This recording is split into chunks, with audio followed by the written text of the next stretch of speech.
Why is this whole effort important? So for me, I as a poet, I write continuously from a stream of thought, and I, as an artist, have never been given the opportunity to sit down and pick someone else's brain for the idea of creating poetry.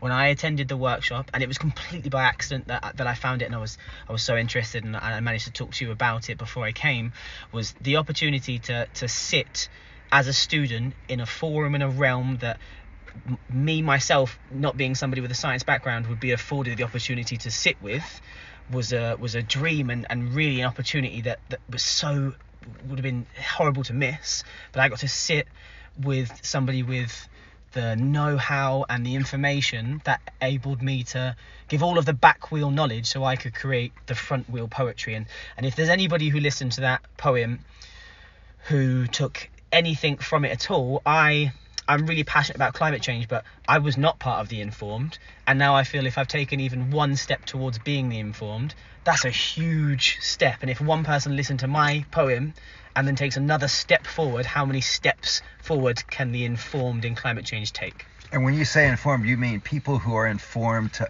understand that climate change currently, although it historically has been impacted by numerous factors, that today it is really entirely driven by man-made gases. Yeah, by our need for convenience and the things that we do and how they actually practically reflect on climate change, as opposed to knowing that driving a petrol car is bad, or that beef is bad. Having an idea of the practical changes and how the smartest people in the world are figuring this out. It's not just a blank 2D image now. There is depth to the things that I'm reading about because people have sat with me and informed me, and I have turned that into a creative endeavor. And it's interesting because you have sat with Robin Lamble, who's an IPCC physicist, but the person you're really talking about in the workshop was a high school chemistry teacher. Yeah, Tom was fantastic, and then to talk to Robin about it as well at Climate Slam, but sitting there and being able to pick Tom's brain was fantastic, and seeing how excited he was at him giving me knowledge and then seeing it written into a poetic form was fantastic, because I'm sure that there's no other situation that would have let our paths collide.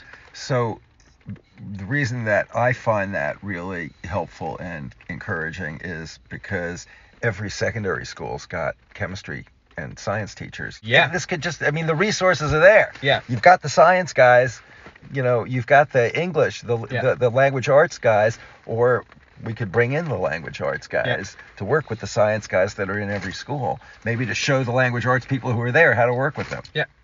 And that's the ground of it, is that if these people aren't communicating, what can we put into place to make them communicate? And if it is as simple as putting poets in the room with scientists and then telling a kid that poem and him hearing it and going, wow, that's amazing, that was really engaging, can I learn more? Maybe I should listen to this science teacher. Maybe I should listen to this science teacher.